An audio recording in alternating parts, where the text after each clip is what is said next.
ایک نہ ملنے والی بھی تو رسم ہے، ایک انسان کا نیچر ہے۔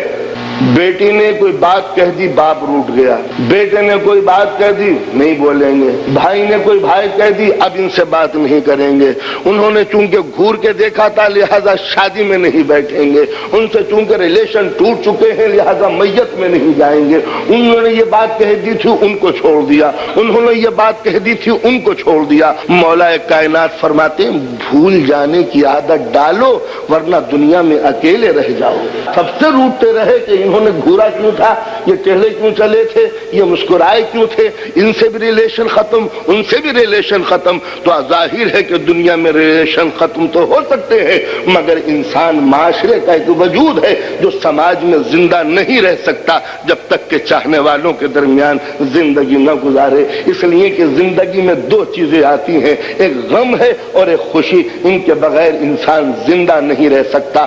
ہر غم اور ہر خوشی ہی کے لیے یہ زندگی ہوتی ہے۔ غم اس وقت بڑھ جاتا ہے جب بہت سے عزیز نزدیک آ جاتے ہیں، خوشی اس وقت ملٹی پلائی ہو جاتی ہے جب بہت سے عزیز سمٹ کے ایک جگہ آتے ہیں۔ انسان اگر ایسا جانور بن جائے کہ خوشیوں میں کوئی نزدیک نہ آئے اور غم میں کوئی سہارا نہ دے تو سوائے اس کے کہ پاگل پن کا مرض بڑھے گا اور اس کے علاوہ کیا ہوگا۔ اس لیے کہ انسان کا ذہن محبت کے لیے بنایا گیا تھا، صرف کھانے پینے کا جانور ہی قدرت نے نہیں بنایا تھا۔